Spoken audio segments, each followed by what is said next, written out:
ઉત્તરાયણ જેવી નજીક આવેલ આપણી 3 પ્રિય વસ્તુ આપણી સામે આવે. સૌથી પહેલું ચીકી. તો કઈ ચીકી ખવાય ને કઈ ન ખવાય?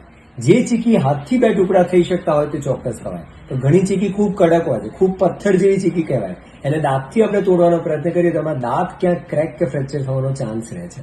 એટલે એવી ચીકી મહેરબાની કરીને ખાવી નહીં. બીજી આપણા બધાની ફેવરિટ વસ્તુ એટલે કે જામફળ.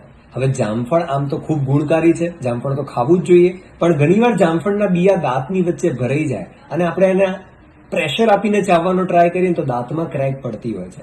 સો શક્ય હોય તો એવા બી કે જે ખૂબ કડક હોય એને ગળી જવા અથવા ખૂબ હળવેથી પ્રેશર આપવું. અને ત્રીજી અને છેલ્લી વસ્તુ શેરડી. આપણે શેરડી દાંતથી તોડવાનો એક શોખ હોય ને તો એ ક્યારેય કરવું નહીં. ઓલવેઝ તોડેલી શેરડી ખાવી જોઈએ, જેથી એ દાંતને ક્યાંક હલાવી ના દે અથવા દાંતને ક્યાંક ફ્રેક્ચર ના કરે, એનું ખાસ ધ્યાન રાખવું. ઉત્તરાયણ આવી રહી છે. Everybody happy Uttarayan, safe Uttarayan, healthy Uttarayan.